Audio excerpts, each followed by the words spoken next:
কোরআনুল কারীমের সূরা তাওবা ১৯ নম্বর আয়াতে কারিমা তেলাওয়াত করেছি। নবীজির অগণিত হাদিস থেকে একখানা স্বর্ণের টুকরা হাদিস পাঠ করেছি। এর ভিত্তিতে আজকে আলোচনার বিষয় হলো দ্বীন কায়েমের আন্দোলন, অর্থাৎ জিহাদ ফি সাবিলিল্লাহ। জিহাদ শব্দটি আরবি জাহাদা শব্দ থেকে এসেছে। জাহাদা ইউজাহিদু মুজাহাদাতান ওয়া জিহাদান, এটি ভাবে মুফাআলার মাজদার। এর অর্থ হলো দুপক্ষের মধ্যে পারস্পরিক প্রচেষ্টা, প্রাণবন্তকর প্রচেষ্টা। এই জিহাদের প্রতিপক্ষ হতে পারে নিজের নফস অর্থাৎ প্রবৃত্তি, আবার জিহাদের প্রতিপক্ষ হতে পারে কাফের শক্তি। এই জিহাদ হতে পারে আল্লাহকে খুশি করার জন্য, আবার এই জিহাদ হতে পারে শয়তানকে খুশি করার জন্য। কথা ঠিক নেবে? কোরআনের মধ্যে নামাজের কথা এসেছে ৮২ বার, কয়বার? জাকাতের কথা এসেছে ৩২ বার, হজ্জের কথা একবার, মতান্তরে ৫ বার। সেই একই কোরআনে জিহাদ শব্দ এসেছে ৯১৭ বার। আল্লাহু আকবার বলে। এজন্য নামাজ, রোজা, হজ, জাকাত, পিতামাতার হক, প্রতিবেশীর হক, সব আমল যদি আপনি আমি করি, আর দ্বীন কায়েমের আন্দোলন জিহাদের আমল আপনি আমি যদি না করি, জান্নাতের সুঘ্রাণ পাওয়া যাবে না।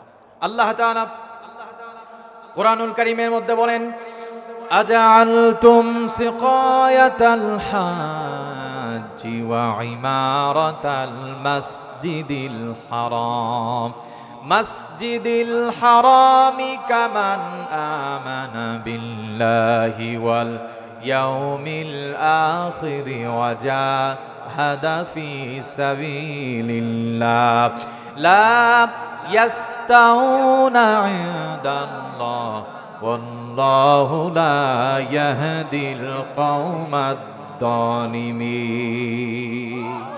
আর জোরে বলেন আল্লাহু আকবার। এই আয়াতটা আল্লাহ তাআলা কেন নাজিল করেছেন, এর শানে নুজুল কি, অর্থাৎ নাজিলের প্রেক্ষাপট কি, এটা আগে আমাদের জানতে হবে। নোমান বিন বাশির আল আনসারী রাদিয়াল্লাহু তাআলা হাদিস বর্ণনা করেন। তিনি বলেন, আমি একদিন নবীজির মেম্বরের কাছে বসা ছিলাম, আমার সঙ্গে কিছু সাহাবীরা বসা ছিলেন। সেই দিনটা ছিল জুমার দিন। সাহাবীদের মধ্যে একজন হঠাৎ করে বলল, ইসলাম কবুল করার পরে হাজীদের পানি পান করানো এর থেকে বড় আমল আর হতে পারে না। আরেকজন বলল, ইসলাম কবুল করার পরে মসজিদে হারাম রক্ষণাবেক্ষণ করা এটাই দামি আমল। কিন্তু তৃতীয় ব্যক্তি বললেন, তোমরা যেই আমলের কথা বলতেছো এর থেকে জিহাদ ফি সাবিলিল্লাহ আল্লাহর কাছে বড়। হযরত ওমর রাদিয়াল্লাহু তাআলা ধমক দিয়ে বললেন, তোমরা কি শুনো নাই, লা তারফাউ আসওয়াতাকুম ফাওকা সাউতিন নবী, নবীজির আওয়াজের থেকে যেন তোমাদের আওয়াজ যেন উঁচু না হয়ে যায়। বরং তোমরা যেই বিষয় তর্ক করতেছো, নামাজ শেষ হলে পরে আমি নবী করিম সাল্লাল্লাহু আলাইহি ওয়াসাল্লামকে জিজ্ঞেস করব। কিছুক্ষণ পরে নামাজ শেষ হয়ে গেল। হযরত ওমর রাদিয়াল্লাহু তাআলা জিজ্ঞেস করলেন, আরজ করলেন, ইয়া রাসূলুল্লাহ, ইয়া হাবিবাল্লাহ, আপনি যখন খুতবা দিচ্ছিলেন এমন অবস্থায় আপনার সাহাবীদের মধ্যে একটা বিষয় নিয়ে তর্ক হচ্ছিল, কথা কাটাকাটি হচ্ছিল। একজন বলল, ইসলাম কবুল করার পরে হাজীদের পানি পান করানো এর থেকে দামি আমল আর হতে পারে না। আরেকজন বলল, ইসলাম কবুল করার পরে মসজিদে হারাম রক্ষণাবেক্ষণ করা এটাই দামি আমল। তৃতীয় ব্যক্তি বললেন, তোমরা যেই আমলের কথা বলতেছো এর থেকে জিহাদ ফি সাবিলিল্লাহ আল্লাহর কাছে দামি। নবীজি, আপনি বলেন কোন আমলটা আল্লাহর কাছে সব থেকে বড়? আল্লাহ তাআলা ডাক দিয়ে বলেন, জিবরিল, আর করো না দেরি, চলে যাও তাড়াতাড়ি, আমার নবীকে গিয়ে জানায়া দাও, জাআলতুম সিকায়াতাল হাজ্জি ওয়া ইমারাতাল মসজিদিল হারামি কামান আমানা বিল্লাহি ওয়াল ইয়াউমিল আখির ওয়া জাহাদা ফি সাবিলিল্লাহ লা ইয়াস্তাউনা ইনদাল্লাহ ওয়াল্লাহু লা ইয়াহদিল কওমাদ যালিমিন। আল্লাহ তাআলা আয়াত নাযিল করে জানিয়ে দিলেন, ইসলাম কবুল করার পরে হাজীদের পানি পান করানো কিংবা মসজিদে হারাম রক্ষণাবেক্ষণ করা আর জিহাদের আমল কোনোদিন সমান হতে পারে না। কি হতে পারে না? সমান হতে পারে না, এক হতে পারে না। হযরত ওমর রাদিয়াল্লাহু তাআলা বললেন, নবীজি, এটা না হয় বুঝলাম, জিহাদের আমল আর ওই আমল কোনোদিন সমান হতে পারে না। নবীজি, তাহলে আপনি বলেন কোন আমলটা আল্লাহর কাছে সব থেকে দামি? নবীজির জীবনে একটা সিদ্ধান্ত তার মন গড়া দেন নাই, একটা কথাও বানায় কোনোদিন বলেন নাই, বলছেন নাকি? জোরে বলেন। আরশের দিকে তাকিয়ে আছেন। আল্লাহ সিদ্ধান্ত কখন আসবে আল্লাহ তাআলা আয়াতে কারিমা নাযিল করে জানিয়ে দিলেন, আল্লাযীনা আমানু ওয়া হাজারু ওয়া জাহাদু ফি সাবিলিল্লাহি বিআমওয়ালিহিম ওয়া আনফুসিহিম আ'যামু দারাজাতান ইনদাল্লাহ ওয়া উলাইকা হুমুল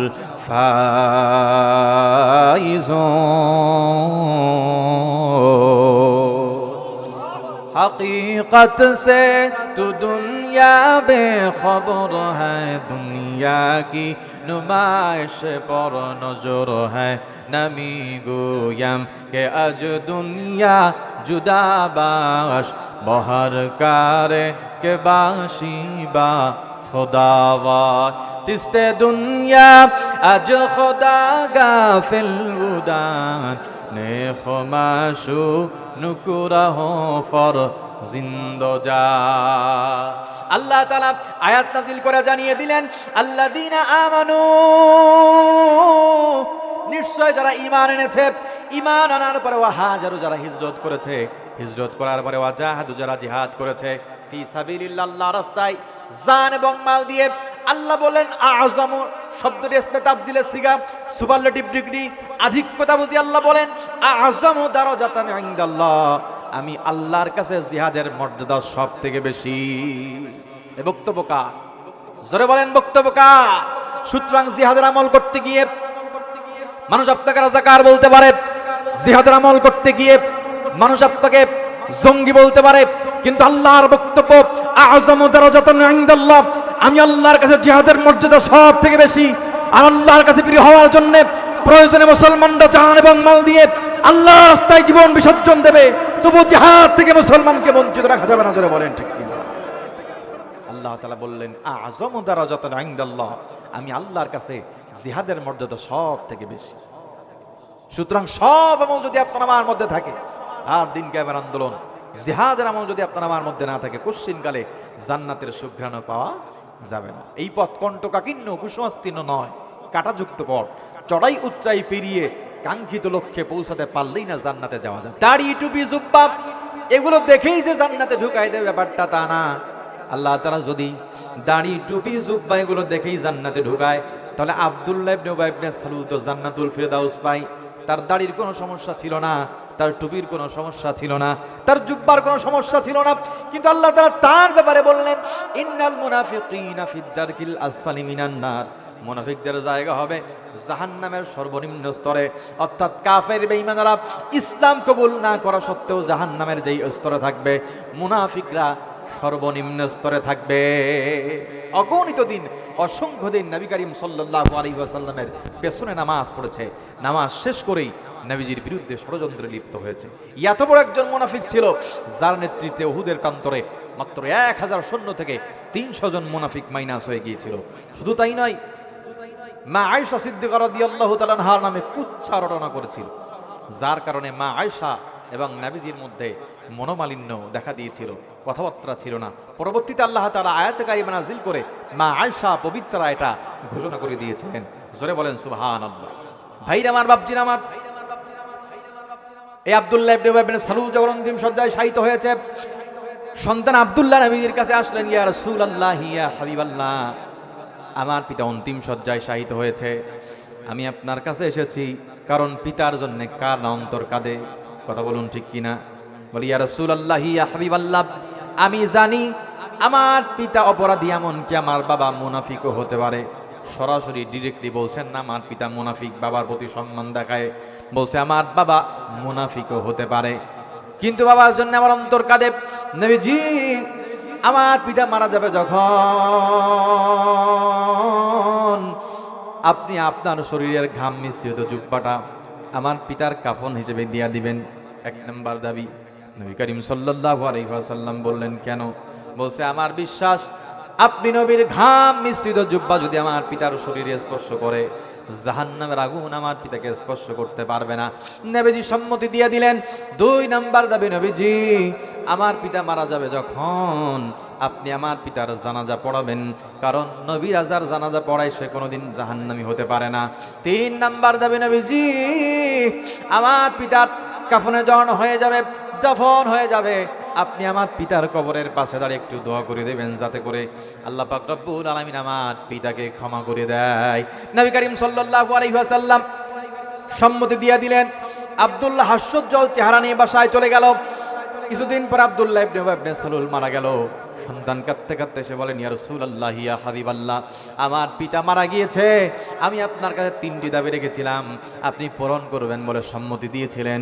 নবীজি 1 নাম্বার দাবি অনুযায়ী শরীরের ঘাম মিশ্রিত জুব্বা আব্দুল্লাহ ইবনে উবাই ইবনে সালুলের কাফন হিসেবে দিয়া দিলেন। 2 নাম্বার দাবি অনুযায়ী নবী করিম সাল্লাল্লাহু আলাইহি ওয়াসাল্লাম যেই মাত্র জানাজার নামাজে দাঁড়াবেন, পেছন দিক থেকে হযরত ওমর রাদিয়াল্লাহু তাআলা আনহু জুব্বা মোবারক বিনয়ের সঙ্গে স্পর্শ করলেন, ডাক দিয়ে বলেন, নবীজি আপনি কার জানাজা পড়েন? আল্লাহ কি আপনাকে মুনাফিকদের জানাজা পড়তে নিষেধ করেন নাই? নবীজি বলেন, যতক্ষণ পর্যন্ত মুনাফিকদের জানাজা পড়া যাবে না, এই মর্মে সুস্পষ্ট আয়াত নাজিল না হবে, ততক্ষণ পর্যন্ত আমি বিরত থাকব না। আল্লাহ তাআলা আয়াত নাজিল করে জানিয়ে দিয়েছিলেন, নবীজি ওর জানাজা পড়াও যা, না পড়াও তাই, সুতরাং আপনি মুনাফিকদের জানাজার নামাজে আপনি দাঁড়াবেন না। ভাইরা আমার, বাপজিরা আমার, কোনো বর্ণনায় জানাজার নামাজ শেষ করার পরে আয়াত নাজিল হয়েছে। প্রশ্ন আসতে পারে, কেন নবীজি মুনাফিকদের জানাজা পড়ালেন? ভাইরা আমার, বাপজিরা আমার, নবীজি কেন জানাজার নামাজ পড়ালেন? কারণ নবীজি পূর্বে কথা দিয়েছিলেন যে আমি জানাজার নামাজ পড়াবো, নবীজির কথার যেন বরখেলাপ না হয়, এই জন্য জানাজার নামাজ শেষ হলে পরে আল্লাহ তাআলা আয়াতে কারিমা নাজিল করেছিলেন। 3 নাম্বার দাবি অনুযায়ী নবী করিম সাল্লাল্লাহু আলাইহি ওয়াসাল্লাম কবরের পাশে দাঁড়িয়ে আল্লাহর কাছে দুহাত তুলে দোয়া করছে, আল্লাহ আপনি তাকে মাফ করে দেন। আল্লাহ তাআলা ডাক দিয়ে বলেন, জিবরিল আর করো না দেরি, চলে যাও তাড়াতাড়ি, আমার নবীকে গিয়ে জানায়া দাও, ইস্তাগফির লাহুম আও লা তাস্তাগফির লাহুম, তাস্তাগফির লাহুম 70 মাররাতান ফালাই ইয়াগফিরাল্লাহু লাহুম যালিকা বিআন্নাহুম কাফারু বিল্লাহি ওয়া রাসূলিহি আল্লাহু লা ইয়াহদিল কওমাল ফাসিকিন। আল্লাহ তাআলা আয়াত নাজিল করে জানিয়ে দিলেন, নবীজি একবার নয়, 2 বার নয়, 70 বার বা 70 বারের অধিক যদি আপনি দোয়া করেন, আমি আল্লাহ আপনার দোয়া কবুল করতে পারবো না। নবীজি আপনার কি মনে পড়ে, আপনি বাইতুল মুকাদ্দাসের দিকে ফিরে জোহরের 4 রাকাত বিশিষ্ট নামাজ আপনি আদায় করতেছেন, অলরেডি আপনি 2 রাকাত নামাজ পড়েই ফেলেছেন। এমত অবস্থায় আপনি নবীর মনের মণিকুঠায় একটা বিষয় উদিত হয়েছে, আমার মাতৃভূমি কাবার দিকে যদি কেবলাটা হতো তাহলে কতই না ভালো হতো।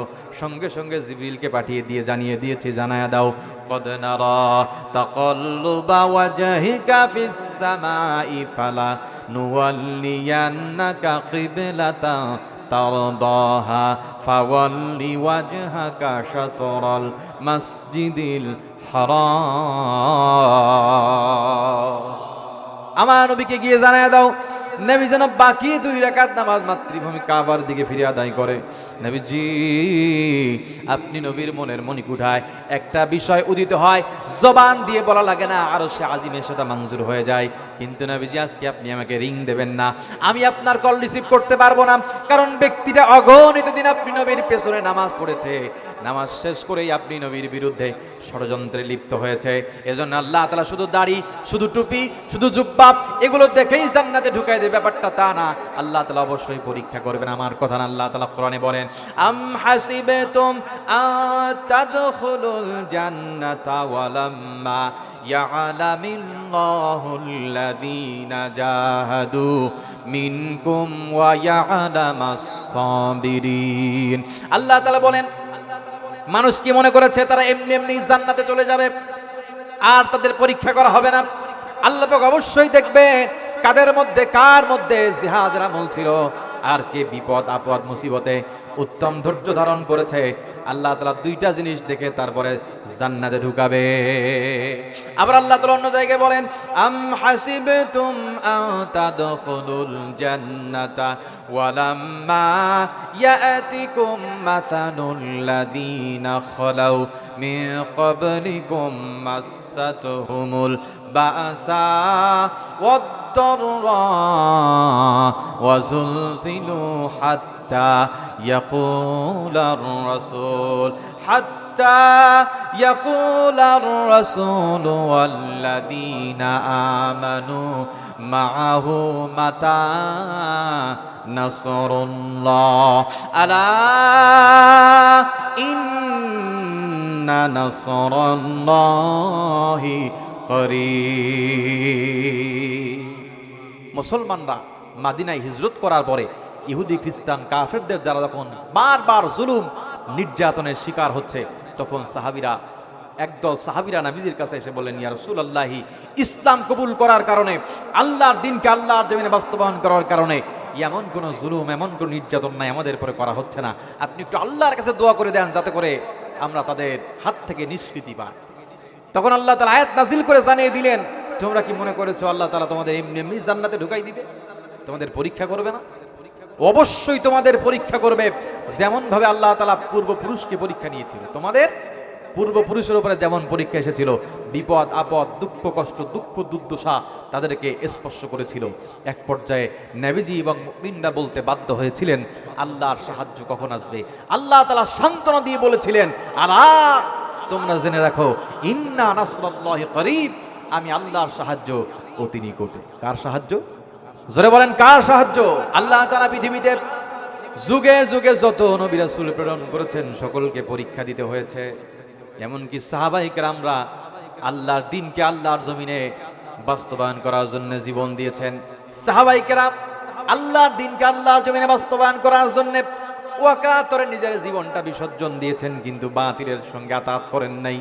নবী করিম সাল্লাল্লাহু আলাইহি ওয়াসাল্লামের একজন অন্যতম সাহাবী ছিলেন, নাম হলো হযরত আব্দুল্লাহ বিন হুযাফা রাদিয়াল্লাহু তাআলা আনহু। ঘটনাটি মনোযোগ দিয়ে শুনবেন। হযরত আব্দুল্লাহ বিন হুযাফা রাদিয়াল্লাহু তাআলা আনহু এবং তার সৈন্যরা কোন একটা অভিযান থেকে ফিরে আসার সময় তৎকালীন রোম সম্রাটের হাতে বন্দী হলো। সম্রাট বলে দিছে, এদেরকে নিয়ে জিন্দানখানায় বন্দী করো, জেলখানায় বন্দী করো, খানা দানা বন্ধ, একটা দানাও দিবা না, এক ফোঁটা পানিও দিবা না। যখন দেখবা না খাইতে খাইতে মুমূর্ষ অবস্থা, প্রায় অন্তিম শয্যায় শায়িত হয়েছে, উপনীত হয়েছে, তখন তাদেরকে খেতে দিবা। কিন্তু কি খেতে দিবা এটাও ঠিক করে দিয়েছে। বলছে শুকরের মাংস আর মদ মেশানো পানি। জোরে জোরে বলেন না নাউজুবিল্লাহ। ঠিক তাই করা হলো। না খাইতে খাইতে যখন দেখে মুমূর্ষ অবস্থা প্রায়, তখন তাদেরকে খেতে দিয়েছে। কিন্তু কি খেতে দিয়েছে?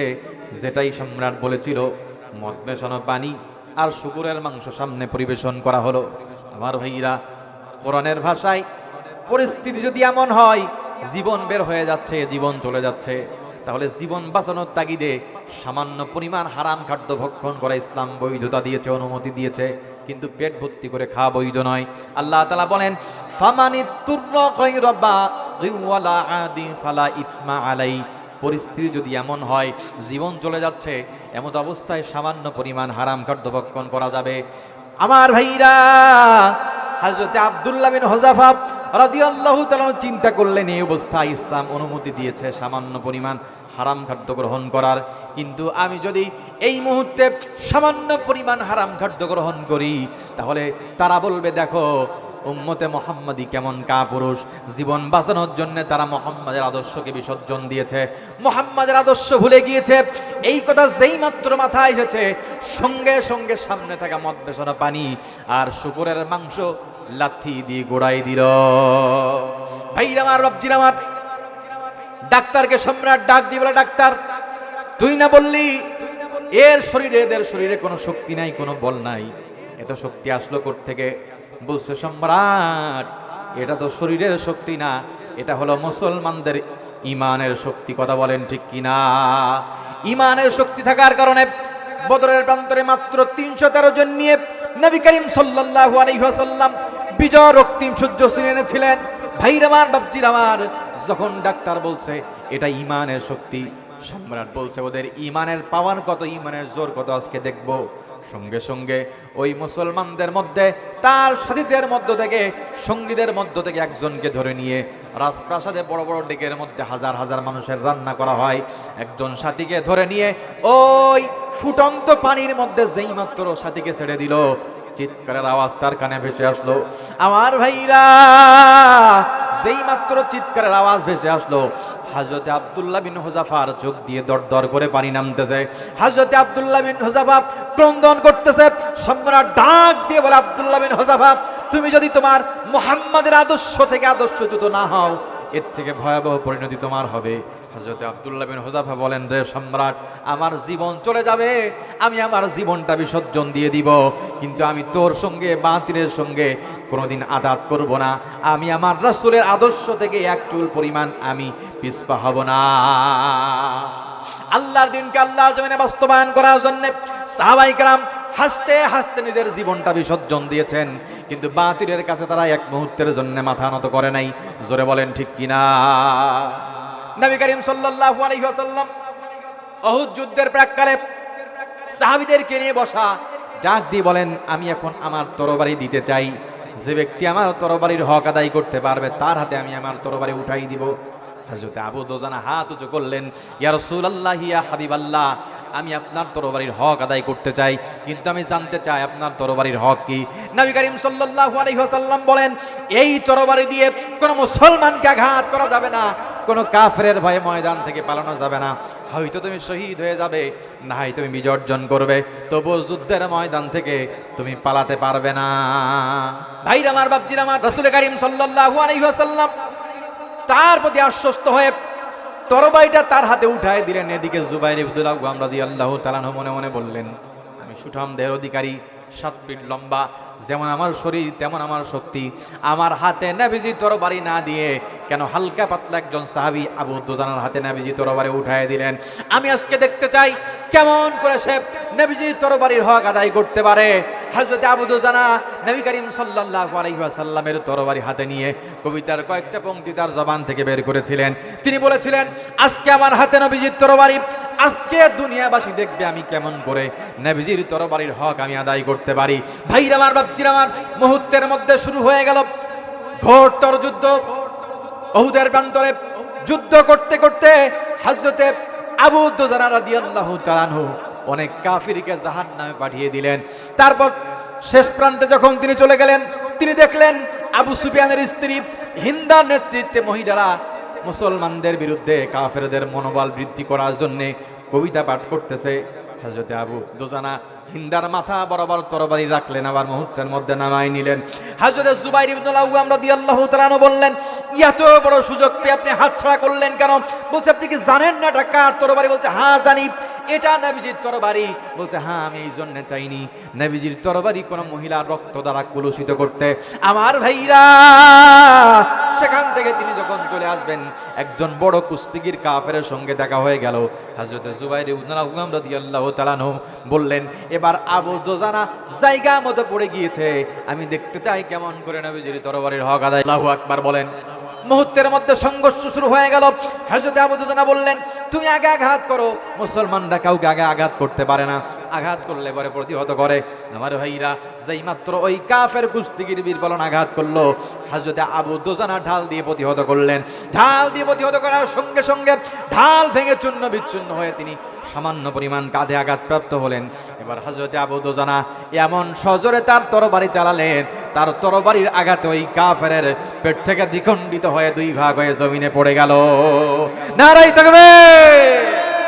হযরত জুবাইর ইবনুল আওয়াম রাদিয়াল্লাহু তাআলা বলেন, আমি এখন বুঝতে পেরেছি নবীজি আমার হাতে তরবারি না দিয়ে কেন হালকা পাতলা একজন সাহাবী আবু দুজানার হাতে তরবারি উঠায় দিয়েছিলেন। কোন কোন বর্ণনায় হযরত আবু দুজানাকে জু আস-সাইফাইন বলা হয়, অর্থাৎ 2 তরবারির অধিকারী। সেই দিন তিনি এক হাতে নিজের তরবারি আর এক হাতে নবীজির তরবারি, 2টা তরবারি নিয়ে উহুদের প্রান্তরে যুদ্ধ করেছিলেন। জোরে বলেন আল্লাহু আকবার। আল্লাহর দিনকে আল্লাহর জমিনে বাস্তবায়ন করার জন্য সাহাবায়ে কেরাম অকাতরে নিজের জীবনটা বিসর্জন দিয়েছেন, কিন্তু বাতিলের কাছে এক মুহূর্তের জন্য তারা মাথা নত করে নাই।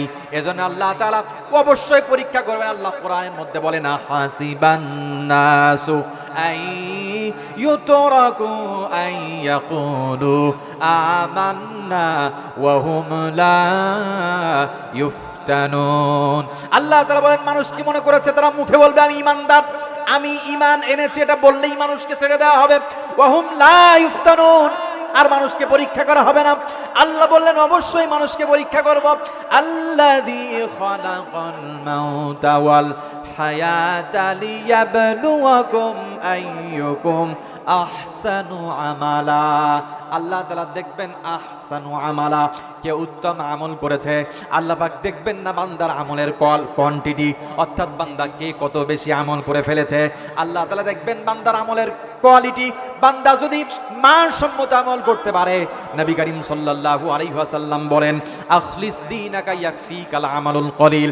বান্দা যদি আমল করার মতো আমল করতে পারে, অল্প আমল নাজাতে যাওয়ার জন্য যথেষ্ট হয়ে যাবে। আমার ভাইরা, এই জন্য সব আমল যদি আপনি আমি করি, নামাজ, রোজা, হজ, যাকাত, পিতামাতার হক, প্রতিবেশীর হক, আর দিন কায়েমের আন্দোলন, জিহাদের আমল যদি আপনার আমার মধ্যে না থাকে, কশিনকালে জান্নাতের সুঘ্রাণ পাওয়া যাবে না। এজন্য নামাজ, রোজা, হজ, যাকাত, পিতামাতার হক সব আমলের পাশাপাশি দিন কায়েমের আন্দোলন, জিহাদের আমল করার দরকার আছে না না? নবীজি বলেন মাম্মাতা ইউশরিক বিল মাম্মাতা ওয়ালাম ইয়াকজু ওয়ালাম ইউহাদ্দিস নাফসাহু বিল গজী মাতা মাইতাতান জাহিলিয়া। যেই ব্যক্তি মারা গেল আর আল্লাহর রাস্তায় জিহাদ করলো না, তার মৃত্যু হলো জাহিলিয়াতের উপর। যে ব্যক্তি মারা গেল আল্লাহর রাস্তায় জিহাদ করলো না, সেই ব্যক্তির মৃত্যু হলো জাহিলিয়াতের উপর। নবীজির কথা কি মিথ্যা হবে? জোরে বলেন মিথ্যা হবে? ভাইরা আমার, বাপজির আমার, একজন মানুষ যদি সকাল 6টায় ইসলাম কবুল করে আর দুপুর 12টার মধ্যে মারা যায়, তাহলে তার থেকে নামাজের হিসাব নেওয়া হবে না, কারণ নামাজের সময় পায় নাই। তার থেকে রোজার হিসাব নেওয়া হবে না, তার থেকে হজের হিসাব নেওয়া হবে না, তার থেকে যাকাতের হিসাব নেওয়া হবে না। কিন্তু একটা প্রশ্ন থেকে সে রেহাই পাবে না, এতটুকু সময়ের মধ্যে আল্লাহর দিনকে আল্লাহর জমিনে বাস্তবায়ন করার জন্য কতটুকু পরিকল্পনা তুমি করেছিলে? এতটুকু সময়ের মধ্যে আল্লাহর দিনকে আল্লাহর জমিনে বাস্তবায়ন করার জন্য কতটুকু পরিকল্পনা তুমি করেছিলে? আল্লাহ নবী বিশ্বনবী একজন সাহাবী ছিলেন, নাম হলো হযরতে ওমর বিন সামেদ রাদিয়াল্লাহু তাআলা আনহু। পূর্বে ছিলেন অমুসলিম।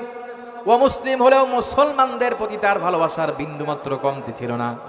যেই মাত্র শুনেছে উহুদ যুদ্ধ শুরু হয়ে গেছে, নিজেকে আর কন্ট্রোল করতে পারে নাই, নিজে নিজে ইসলাম কবুল করে যুদ্ধে ঝাঁপিয়ে পড়েছে। কিছুক্ষণ পরে তিনি আহত হলেন। সাহাবায়ে কেরাম তাকে ধরেছেন, আপনি তো অমুসলিম, আমাদের পক্ষে আপনি যুদ্ধ করলেন কেন? বলছে, আমি যেই মাত্র শুনেছি উহুদ যুদ্ধ শুরু হয়ে গেছে, আমি নিজে ঘরে বসে থাকতে পারি নাই, আমি নিজে নিজে ইসলাম কবুল করে আমি উহুদের প্রান্তরে নবীজির ভালোবাসায় ঝাঁপিয়ে পড়েছি। ভাইরা আমার, রব্জির আমার, কিছুক্ষণ পরে হযরত ওমর বিন সামেদ শহীদ হয়ে গেলেন। নবী করিম সাল্লাল্লাহু আলাইহি ওয়াসাল্লামের কাছে জিজ্ঞেস করা হচ্ছে, ইয়া রাসূলুল্লাহ, ইয়া হাবিবাল্লাহ, ওমর বিন সামেদ তো এক ওয়াক্ত নামাজ পড়ে নাই, রোজা রাখে নাই, হজ করে নাই, যাকাত দেয় নাই, সেই সুযোগ পায় নাই। ওমর বিন সামেদ আল্লাহর জান্নাতে নাকি জাহান্নামে যাবে? নবী করিম সাল্লাল্লাহু আলাইহি ওয়াসাল্লাম বললেন, হযরত ওমর বিন সামেদ এক ওয়াক্ত নামাজ পড়ার সুযোগ পায় নাই, রোজা রাখার সুযোগ পায় নাই, হজ করার সুযোগ পায় নাই, যাকাত দেওয়ার সুযোগ পায় নাই, কিন্তু এতটুকু সময়ের মধ্যে আল্লাহর দিনকে আল্লাহর জমিনে বাস্তবায়ন করার জন্য তিনি যেই প্রচেষ্টা করেছে, মারা যাওয়ার সঙ্গে সঙ্গে ওমর বিন সামেদ আল্লাহর জান্নাতে চলে যাবে। নবী করিম সাল্লাল্লাহু আলাইহি ওয়াসাল্লাম বলেন, মান কাতালা লিতাকুনা কালিমাতুল্লাহি হিয়াল উলিয়া ফাহুয়া ফি সাবিলিল্লাহ। সেই ব্যক্তি হলো দিনের প্রকৃত মুজাহিদ, যে আল্লাহর রাস্তায় জিহাদ করে, সেই ব্যক্তি হলো দিনের প্রকৃত মুজাহিদ। কথা বলুন ঠিক কিনা? ভাইরা আমার, বাপজিরা আমার, প্রকৃত দিনের মুজাহিদ কারা? যারা প্রকৃত দিনের মুজাহিদ, জিহাদের ডাক শুনলে এদের ঈমান বাড়িয়ে দেন কে? জোরে বলেন কে? আল্লাহ তাআলা কোরআনের মধ্যে বলেন, আল্লাযীনা ক্বালা লাহুমুন নাস ইন্নান নাসা ক্বাদ জামাউ লাকুম ফাখশাউহুম ঈমানা ওয়া ক্বালু হাসবুনাল্লাহু ওয়া নি'মাল ওয়াকিল। যারা দিনের প্রকৃত মুজাহিদ, এরা জিহাদের ডাক শুনলে ঘরে বসে থাকতে পারেন। ভাইরা আমার, বাপজিরা আমার, প্রশ্ন আসতে পারে, হুজুর জিহাদ করলে কি লাভ আমাদের হবে, কি ফজিলত, কি গুরুত্ব? এক নম্বর হলো, আল্লাহ পাক জিহাদকারীকে ভালোবাসেন। এ ঘোষণা কার? এ কথা বলেছেন কে? আল্লাহ তাআলা কোরআনের মধ্যে বলেন, ইন্নাল্লাহা ইউহিব্বুল্লাযীনা يقتلون في سبيله صفا كأنهم بنيان مرصوص আল্লাহু আকবার বলেন। আল্লাহ তাআলা জিহাদকারীকে ভালোবাসেন এক নাম্বার। দুই নাম্বার হলো জিহাদ করলে পরে দিনের উপরে প্রতিষ্ঠিত থাকার তৌফিক হয়। আল্লাহ তাআলা কোরআনের মধ্যে বলেন, ইয়া আইয়ুহাল্লাযীনা আমানু ইনতাসুরুল্লাহা ইয়ানসুরকুম ওয়া ইউসাব্বিত আকদামাকুম। তাহলে জিহাদ করলে আল্লাহ বললেন দিনের উপরে প্রতিষ্ঠিত থাকার তৌফিক হয়। তিন নম্বর হলো জিহাদ করলে পরে আল্লাহ তাআলা জাহান্নাম থেকে মুক্ত করে বান্দাকে জান্নাতে ঢুকায়। আর আল্লাহ পাক যদি কাউকে জাহান্নাম থেকে মুক্ত করে জান্নাতে ঢুকায়, এর মতো সফলকাম ব্যক্তি কি আর দুনিয়ায় কেউ আছে নাকি? জোরে বলেন, জোরে বলেন, আছে নাকি? আল্লাহ বললেন, ফামা যুহজিহা আনিন নারি ওয়া উদখিলাল জান্নাতা ফাকাদ ফাজ ওয়া মাল হায়াতুদ দুনিয়া ইল্লা মাতাউল গুরুর। আল্লাহ বললেন, আল্লাহ পাক যদি কাউকে জাহান্নাম থেকে মুক্ত করে জান্নাতে ঢুকায়, এর থেকে সফলকাম ব্যক্তি আর দুনিয়ায় কেউ হতে পারে না। 4 নাম্বার গুরুত্ব ফজিলত হলো দিন কিয়ামতের আন্দোলনকারীরাই সফলকাম হবে। যারা দিন কিয়ামতের আন্দোলন করে এরাই সফলকাম হবে। আল্লাহ তাআলা বলেন, আল্লাযীনা আমানু ওয়া হাজারু ওয়া জাহাদু ফি সাবিলিল্লাহি বি আমওয়ালিহিম ওয়া আনফুসিহিম আ'যামু দারাজাতান ইনদাল্লাহ।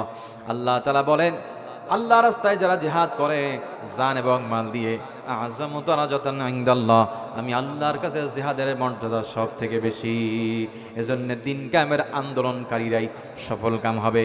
এজন্য নামাজ, রোজা, হজ, যাকাত, পিতামাতার হক, প্রতিবেশীর হক সব আমলের পাশাপাশি দিন কিয়ামতের আন্দোলন করতে হবে, তাহলেই জান্নাতের সুঘ্রাণ পাওয়া যাবে।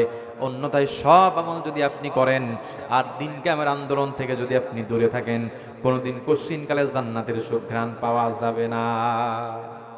কারণ আপনি চিন্তা করে দেখেন, পৃথিবীতে আল্লাহ তাআলা যত নবী রাসূল পাঠিয়েছেন, যত নবী রাসূল প্রেরণ করেছেন, সকল নবী রাসূলের উপরে নির্যাতন এসেছে, ঠিক কিনা? সত্য ধর্ম প্রচার করতে গিয়ে সকল নবী রাসূলের উপরে নির্যাতন এসেছে, এমনকি সাহাবায়ে কেরামের উপরে নির্যাতন এসেছে। আর আপনি গোল আলু মার্কা হয়ে যেই দিকে বৃষ্টি পড়বে সেই দিকে ছাতা ধরে আপনি ভাবছেন যে মারা গেলেই জান্নাতে চলে যাবেন। জান্নাত কি এত সহজ নাকি? এত সহজে আল্লাহ পাক জান্নাতে ঢুকাবে না। আল্লাহ পাক ধরে ধরে পরীক্ষা করবেন কে তোমাদের মধ্যে কর্মে শ্রেষ্ঠ। এই দুনিয়াটা হলো পরীক্ষার হল। আল্লাহ তাআলা দেখবেন এই দুনিয়ার মধ্যে পরীক্ষা দিয়ে কে কামিয়াবি অর্জন করতে পারবে। কিন্তু আজকে আমরা দুনিয়া ধরার চেষ্টা করি, কিন্তু বড় বড় মানুষ বলেছেন দুনিয়া এমন একটা জায়গা, পানি খামছে ধরলে যেমন পানি হাতের সঙ্গে খেয়ানত করে চলে যায়, হাতের আঙ্গুলের ভিতর দিয়ে, আঙ্গুলের ফাঁক দিয়ে পানি বের হয়ে যায়। দুনিয়াটা যদি কেউ এইভাবে ধরতে যায়, পানি যেমন খেয়ানত করে হাত থেকে চলে যায়, ঠিক তেমন ভাবে দুনিয়া তার থেকে বের হয়ে যাবে। কিন্তু এই দুনিয়ার মায়ায় পড়ে, সংক্ষিপ্ত জীবনের মায়ায় পড়ে 60-70 বছর হায়াত পেয়ে 6কে 9, 9কে 6 করতেছি, কথা বলেন ঠিক কিনা? এমন কোন জুলুম, এমন কোন নির্যাতন নাই আমাদের দ্বারা, মানুষ এমন কোন জুলুম, এমন কোন নির্যাতন নাই আমাদের দ্বারা হচ্ছে না। মানুষের উপরে জুলুম করতেছি, অন্যায়ভাবে মানুষকে কষ্ট দিচ্ছি, সম্পদ নষ্ট করতেছি, অন্যের সম্পদ লাঠি দিয়ে জোরপূর্বক আদায় করতেছি, সুদ খাচ্ছি, ঘুষ খাচ্ছি, ধর্ষণ করতেছি, অন্যায়ভাবে মানুষ হত্যা করতেছি। এমন কোন জঘন্য পাপ নাই আমাদের দ্বারা হচ্ছে না, শুধুমাত্র দুনিয়ার সংক্ষিপ্ত জীবনে ভালো থাকার জন্যে। কিন্তু যেদিন মৃত্যু এসে যাবে, এই মরণ থেকে বান্দা কশ্চিনকালে পালাতে পারবে না। আল্লাহ বললেন, আইনামা তাকুনু ইউদরিকুমুল মাউত ওয়ালাউ কুনতুম ফি বুরুজিম মুশাইয়াদা। এই বান্দা যদি মরণ থেকে পালানোর জন্য সুদৃঢ় দুর্গের মধ্যে অবস্থান করে, বান্দা মরণ থেকে পালাতে পারবে না। ফাইদা জাআ আজালুহুম লা ইস্তাখিরুনা সাআতাও ওয়া লা ইস্তাকদিমুন। বান্দার মৃত্যু যেখানেই নির্ধারণ করা হয়েছে সেইখানেই বান্দার মৃত্যু হবে। 1 সেকেন্ড আগেও বান্দার মৃত্যু হবে না, 1 সেকেন্ড পরেও বান্দার মৃত্যু হবে না। এজন্য আল্লাহ তো বলে দিলেন, নবীজি আপনি বলে দেন, কুল ইন্নাল মাউতাল্লাযী তাফিরুনা মিনহু ফাইন্নাহু মুলাকীকুম। নবীজি আপনি বলে দেন, মৃত্যু সকলকেই মুলাকাত করবে, কেউ মরণ থেকে পালাতে পারবে না। সুতরাং সংক্ষিপ্ত হায়াত পেয়ে, সংক্ষিপ্ত জীবন পেয়ে আল্লাহর কাছে এখনই তাওবা করার সুযোগ। আল্লাহ তাআলা যত অপরাধ আপনি আমি করি না কেন, আল্লাহর কাছে যদি এখন তাহাজ্জুদের না যায় নামাজে দাঁড়িয়ে আল্লাহর কাছে ক্রন্দন করি, রোনাজারি করি, আল্লাহ আল্লাহ তাআলা বান্দার তাওবা কবুল করে তাকে পুত পবিত্র করে দিবে।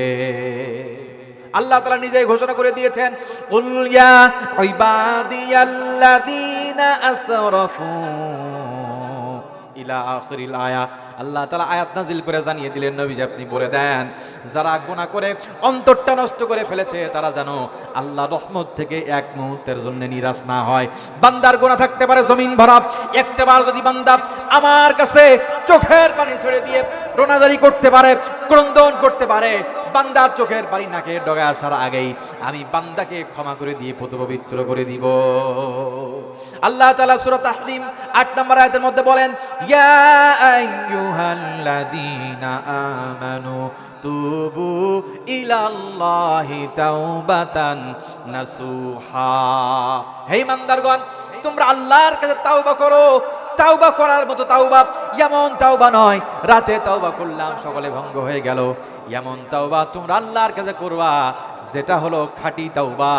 খাঁটি তাওবা করলে পরে আল্লাহ তাআলা তোমাদেরকে পুত পবিত্র করে দিবে। ভাইরা আমার, বাপজিরা আমার, আজকে আমরা আমাদের সন্তানাদির জন্য সম্পদ জমা করে যাই, সেটা হোক অবৈধ পন্থা হোক হালাল পন্থা। হালাল পন্থা বেছে না নিয়ে অবৈধ পন্থায় সন্তানের জন্য সম্পদ জমা করে যাই। আপনি মৃত্যুবরণ করার পরে আপনার সন্তানাদি 10 তলা বিল্ডিং থেকে আপনাকে নামাই দিবে, একটি বারের জন্য সাদের বাড়িতে 7 কোটি টাকার গাড়িতে আপনাকে একটিবার উঠানো হবে না। কথা বলেন ঠিক কি না? তাহলে সেই সন্তানের জন্য এত কিছু করে কি লাভ আপনার হবে? আপনি দুনিয়ার ভালোবাসার জন্য আপনি আখিরাতকে বিসর্জন দিয়েছেন, আখিরাতকে বিসর্জন দিচ্ছেন। কিন্তু যারা আখিরাতকে ভয় করে তারা আখিরাতের বিনিময়ে দুনিয়াকে তারা বিসর্জন দিয়েছেন। কথা বলেন ঠিক কিনা? কারণ দুনিয়াটা খুবই সংক্ষিপ্ত, এই দুনিয়া ছেড়ে আখিরাতের জিন্দেগিতে যেতে হবে। সেই আখিরাতের জিন্দেগিতে কতদিন থাকতে হবে এমন কোনো গ্যারান্টি কোরআন হাদিসে তেমন নাই, দৃষ্টান্ত নাই। কিন্তু আল্লামা রুম আলাইহির রহমা একটা দৃষ্টান্ত তুলে ধরেছেন। তিনি বলেছেন, জমিন থেকে আকাশ পর্যন্ত যদি একটা বিশাল সরিষা রাশি থাকে, আর এই সরিষা রাশি থেকে যদি একটা কবুতর একটা দানা গ্রহণ করে সপ্তম আসমানে রাখে, সপ্তম আসমানে রাখার পরে আবার মাঝপথে এসে ওই কবুতরটি 70,000 বছর অপেক্ষা করে, আবার জমিন থেকে আকাশ পর্যন্ত বিশাল সরিষা রাশি থেকে একটা দানা গ্রহণ করে আবার সপ্তম আসমানে রাখে, আবার প্রতিমধ্যে এসে 70,000 বছর অপেক্ষা করে, আবার একটা দানা গ্রহণ করে আবার সপ্তম আসমানে রাখে। এমন করতে করতে জমিন থেকে আকাশ পর্যন্ত বিশাল সরিষা রাশি শেষ হয়ে যাবে, কিন্তু আখিরাতের জিন্দেগানি শেষ হবে না।